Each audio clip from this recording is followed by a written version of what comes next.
المومنین حضرت امیر المومنین نعرہ تکبیر. السلام علیکم ورحمۃ اللہ.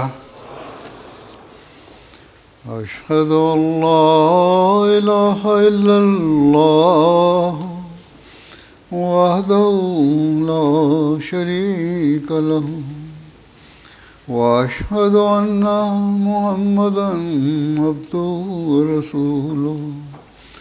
اما بعد فاعوذ باللہ من الشیطان الرجیم. بسم اللہ الرحمن الرحیم. الحمد للہ رب العالمین الرحمن الرحیم مالک یوم الدین. ایاک نعبد وایاک نستعین. اهدنا الصراط المستقيم صراط الذين أنعمت عليهم غير المغضوب عليهم ولا الضالين.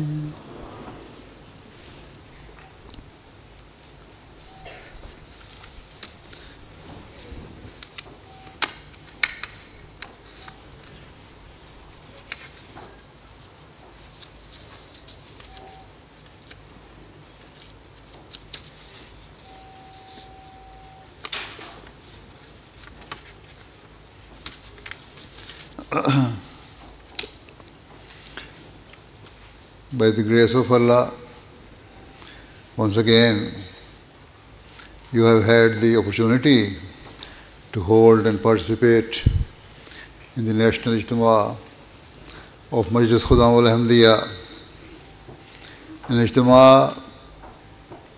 dedicated to young Ahmadi men and boys.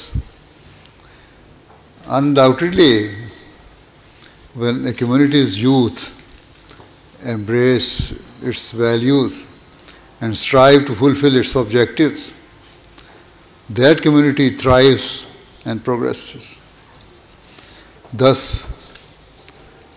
in 1938, when Hazrat Khalifa Masih Sani founded Majlis Khudam al-Ahmadiyyah, he did so with the aspiration that all Ahmadi youth and boys would excel in the observance of their faith consistently, improve their moral standards, elevate their worship of Allah, and forge an ever stronger connection with Him.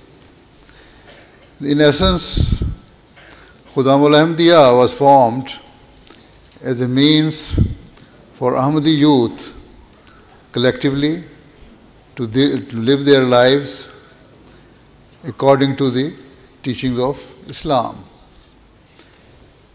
It was formed to cultivate within our youth a spirit of service and sacrifice for their faith.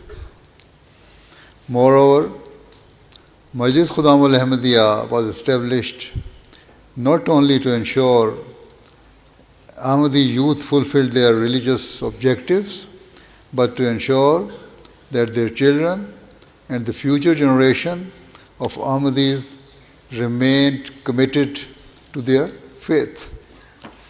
Furthermore, it was established so that Ahmadi youth could ignite a spiritual and moral transformation in the world by guiding other people towards Allah the Almighty and inspiring them to inculcate the highest moral values. So let it be clear that Hazrat Muslim radhiyallahu anhu did not establish Majlis Khudam al-Ahmadiyyah merely as a platform for Ahmadi youth to gather together. Rather, he set forth noble objectives for Khuddam, and so leave no stone unturned in your efforts to achieve them. Remember, Majlis Khuddam al-Ahmadiyyah bears no resemblance to worldly groups who are fixated on their personal gain and protecting their narrow self-interests and rights.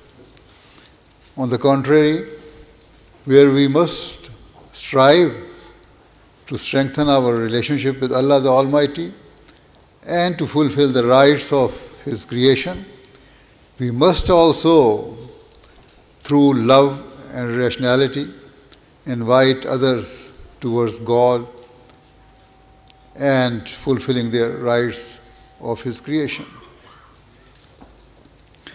Only then shall we be acting upon the blessed words of the Holy Prophet sallallahu alaihi wasallam, that one should like for others what he likes for himself.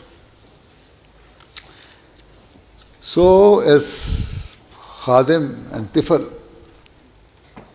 never estimate the significance of your mission. Your goals and ambitions are vast and profound. And so embrace them with pride and determination. In this age, we are not only witnessing a rapid decline in the worship of God and growing apathy towards religion, but also a chilling indifference to the suffering of God's creation. Where help is extended to those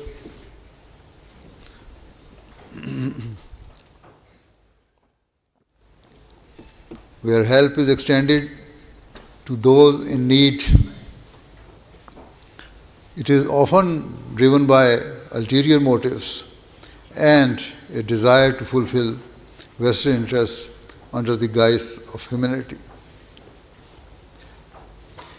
Help is often conditional, and compassion is a commodity bartered for political and economic gain.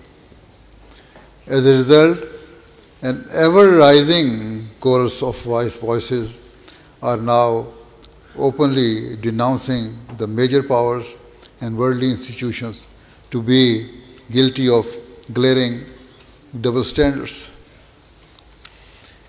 In contrast to these prevailing trends of materialism, hypocrisy, and selfishness, we as Ahmadi Muslims must rise as beacons of sincerity, unwavering faith, and selfless service to all humanity, free from all forms of discrimination and self-interest. We must endeavor to bring people towards those noble objectives that define our true purpose. Every member of the Jamaat should focus on this goal and be prepared to make every necessary effort and sacrifice for this cause. And you can only be successful if your every act is governed by a desire to attain Allah's pleasure. Do not let worldly desires or material objectives cloud your intentions or judgment. Once, whilst addressing Majlis Khuddam al-Ahmadiyyah, Hazrat Muslim Maud anhu urged Jamaat members to strive, regardless of their age or status, towards attaining such exceptional levels of virtue, righteousness, devotion to God, truthfulness, and justice that non-Ahmadis and non-Muslims testified to the exemplary character of Ahmadis. Further, He taught that Ahmadis should not be satisfied even if they personally develop good morals and righteousness. Should not be satisfied even if they personally developed good morals and righteousness. Instead, they must strive to inspire and cultivate such virtues in others. Hence, if we as Ahmadis are to progress and fulfill the objectives for which we have taken the path of the promised Messiah al-Islam, we must, irrespective of our age, try to bring about a profound change within ourselves. We must commit to living our lives free from immorality, injustice, and deception. Otherwise, our claim of bringing forth a spiritual revolution in the world shall be reduced to hollow and superficial words.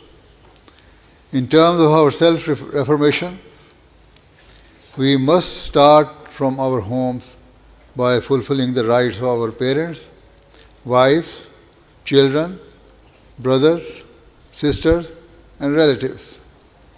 We must fulfill the rights of our friends, teachers, and colleagues, whether they be our superior or juniors.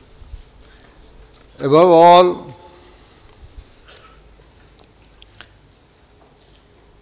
every Ahmadi should strive to free themselves from all things that displease God Almighty. For example, a major sin that Allah the Almighty has forbidden is to think ill of others. There is a great wisdom in this teaching, as the consequences of thinking ill others can be far-reaching. Indeed, harboring grudges or casting aspersions on others is a sure way to fuel division and disorder within homes, social circles, the wider society, and between nations. Thus, I remind the younger Khudam or older Atfal who are still navigating their pathway in life to avoid needlessly forming negative opinions about others. Instead, maintain a positive outlook and think good of people, unless clear and compelling evidence emerges to the contrary.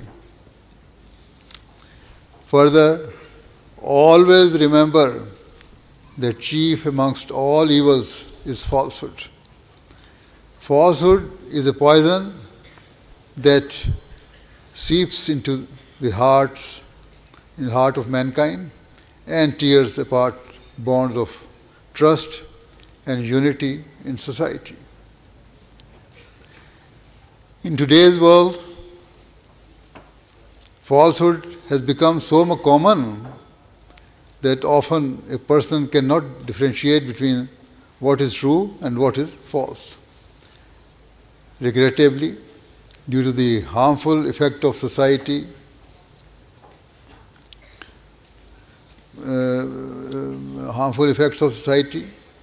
even some Ahmadi youth and children have become involved in falsehood. Perhaps they believe the deception to be just a joke, but Allah has deemed any joke that includes falsehood to be wrong and sinful.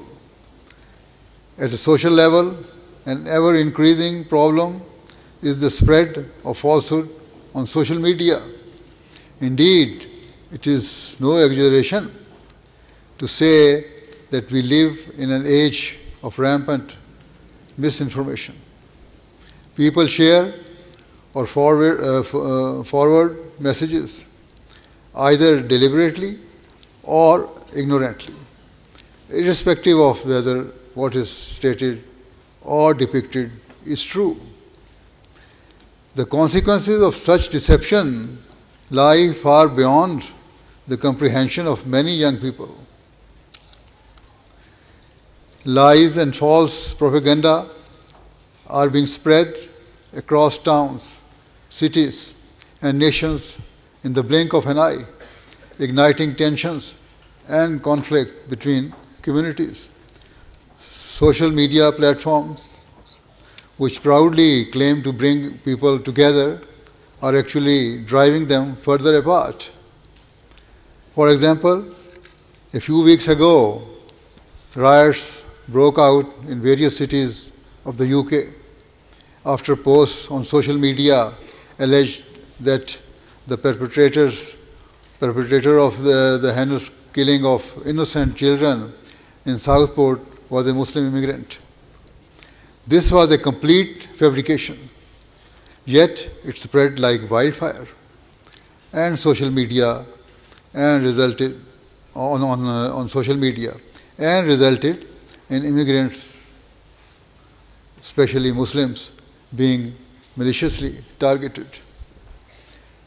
When challenged about the spread of misinformation, those involved invariably refuse to take any accountability for their actions.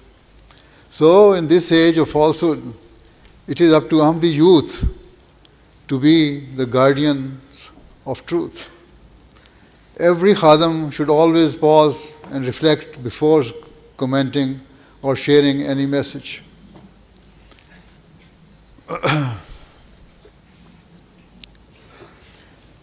Before pressing the send button, carefully determine if what you are sharing is accurate and beneficial for others. Do not forward a message or comment on a post if there is even a hint of deception or if you are unsure of its truth. No matter what, an Ahmadi should never take refuge in falsehood. Aside from social media, people often lie to save themselves from the anger or judgment of their parents, teachers, or work superiors. Similarly, when a husband and wife are estranged for the sake of getting a decision made in their favor or to gain the sympathy of others, one or both parties often resort to falsehood. Such people do not realize that lying is a sin of immense magnitude. Indeed, if a person believes in God, he can not only shudder at the very thought of the consequences of falsehood, given that Allah the Almighty has deemed it to be the equivalent to shirk, that is, associating partners with Him. Furthermore, the Holy Prophet ﷺ has stated that restoring to falsehood is the mark of hypocrite.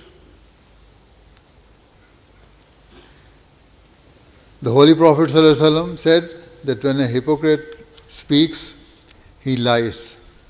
When he makes a deal, he violates its terms. When he makes a promise, he breaks it. And when involved in a dispute, bereft of reason and logic, a hypocrite resorts to cursing and abusing the other party. No Ahmadi man, woman, or child should ever tolerate that thought of being the thought of being classed amongst the idolaters or hypocrites. As I have said, there should not even be a hint of deception in our words or deeds. Rather, others should testify that Ahmadi youth speak truth, live truth, and embody truth at all times. People should have complete confidence that if they deal with an Ahmadi, they will fulfill the terms of their agreement with integrity, even if it leads to a loss. Further, if you ever find yourself in dispute or argument, never lower your moral standards by abusing or cursing the other person. Rather, use logic and evidence to support and convey your point. Hold fast to the truth, even if it may cause you short-term loss. Always remember that plotting or scheming can never lead to anything good or prove a means of benefit to us. One day we must all depart this world, and so we must spend whatever time we have engaged in those acts that are pleasing to Allah the Almighty and abide by the perfect teachings of His teaching He has bestowed to us through the Holy Prophet sallallahu alaihi wasallam.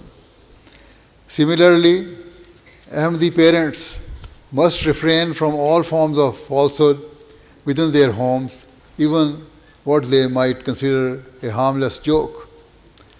As parents, you must nurture the seeds of truthfulness in your children.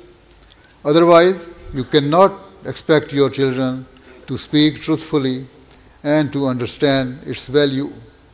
Similarly, always keep your promises to your children. Do not make a promise if you are unsure if you can fulfill it.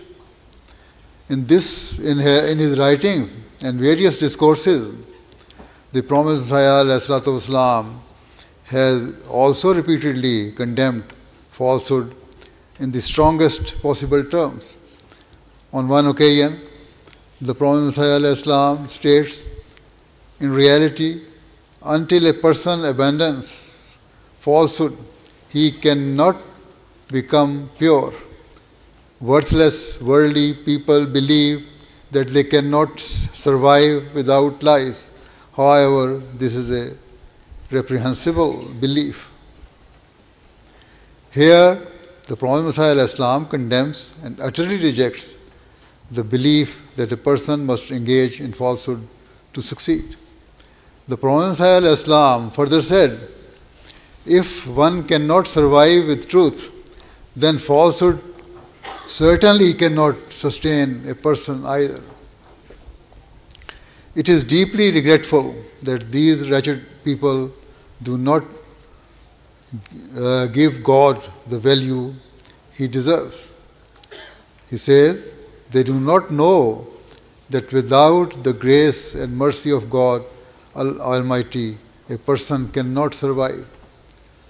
The Prophet Messiah ﷺ continued, yet they consider the filth of falsehood to be their God and the means of resolving their difficulties.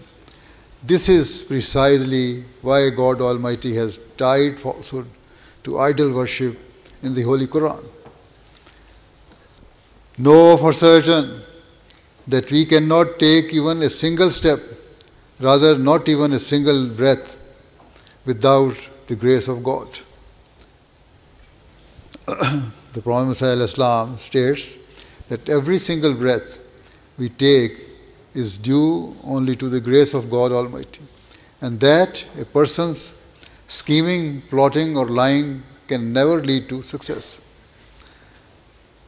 By departing from the truth, all we achieve is to depart from the protection and mercy of God Almighty. Conversely, if we eliminated falsehood from society, the many conflicts, disputes, and grievances that threatens the world's peace, prosperity would find no oxygen to burn. If truth and justice are prized above all else. The fear of facing the consequences of their actions would deter nations from perpetrating warfare, evil, and injustice. At an individual level, people would naturally try to free themselves of their vices out of a fear of exposure and having their reputation tarnished. This is why the Holy Prophet ﷺ instructed one companion that if he genuinely desired to rid himself of his many vices, he should pledge never again to tell a lie. Consequently, if we instill a fidelity to the truth within ourselves, other virtues and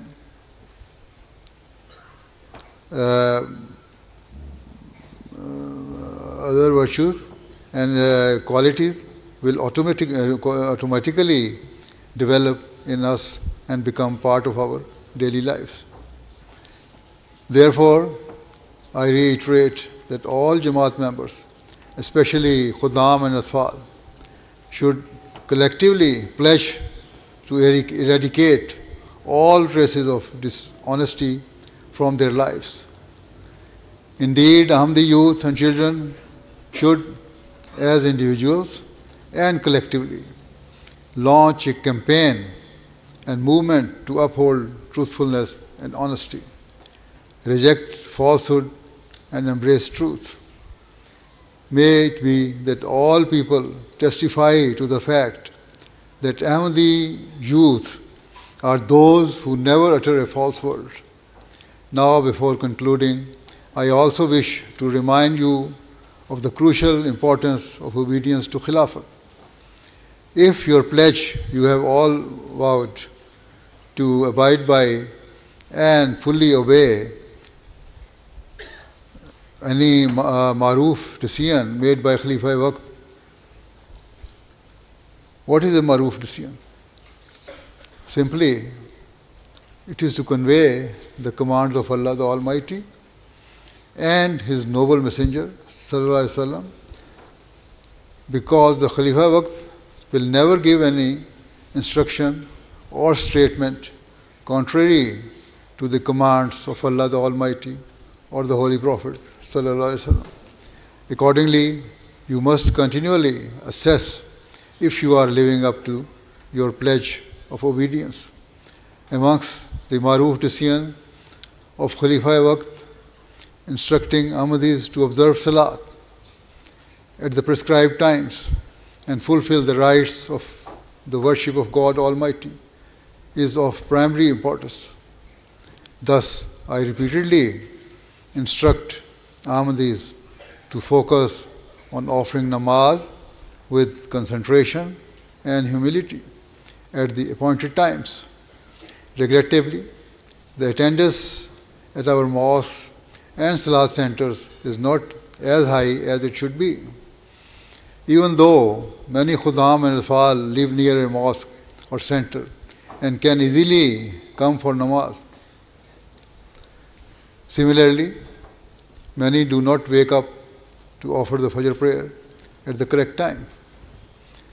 Each Khadim personally and Majlis Khudamul Ahmadiyya as an organization should pay attention to this. Unquestionably, when you strive to fulfill the rights of Allah, your love for Him will naturally lead you to fulfill the rights of His creation. So, if you are diligent in the worship of Allah the Almighty, you will come to possess and exhibit the highest morals and will never be the cause of disorder or deviance in society.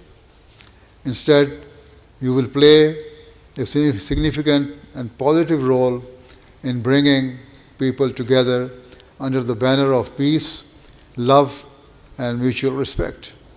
Similarly, I wish to draw your attention to the fact that after namaz, a short dars is normally offered in our mosque, and instead of leaving quickly, you should listen carefully to it.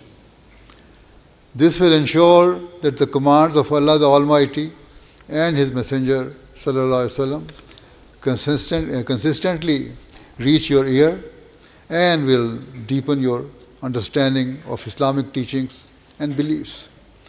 Indeed, it is of the utmost importance that you strive to increase your religious knowledge, as only if you possess knowledge of your beliefs can you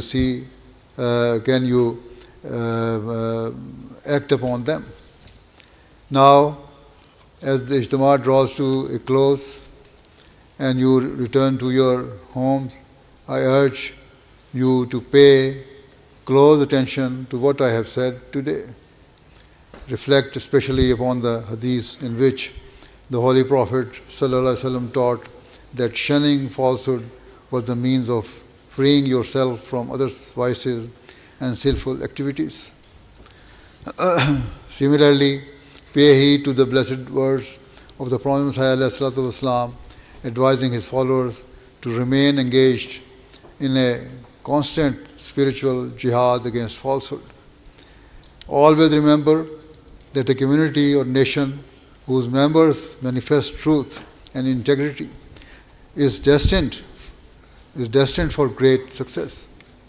Hence, if members of Majlis Khudam al-Ahmadiyyah and Atfal al-Ahmadiyyah hold fast to truth, there is no doubt that a great and everlasting spiritual victory is destined for us. Undoubtedly, if Ahmadis manifest Islam's true teachings individually and collectively, then no matter what our opponents throw at us, no matter how they seek to destroy or persecute us, their every effort will be futile and denied. They will never be able to cause us any harm, as together we will raise aloft a shield of truth that can never be penetrated, inshallah. Always remember that our purpose extends far beyond mere words. We will not fulfill our objectives just by reciting poems or slogans. Rather, our prosperity lies in ensuring that our deeds perfectly mirror the teachings of Islam. And so, at the end, I pray that may every Khadam and Tifl leave this Ijtema with a fervent and burning desire to elevate their worship, strengthen their morals, and embody truth in every facet of their lives. May Allah the Almighty enable all of us to do so. Ameen. Jazakallah. Now join me in silent prayer.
Ameen.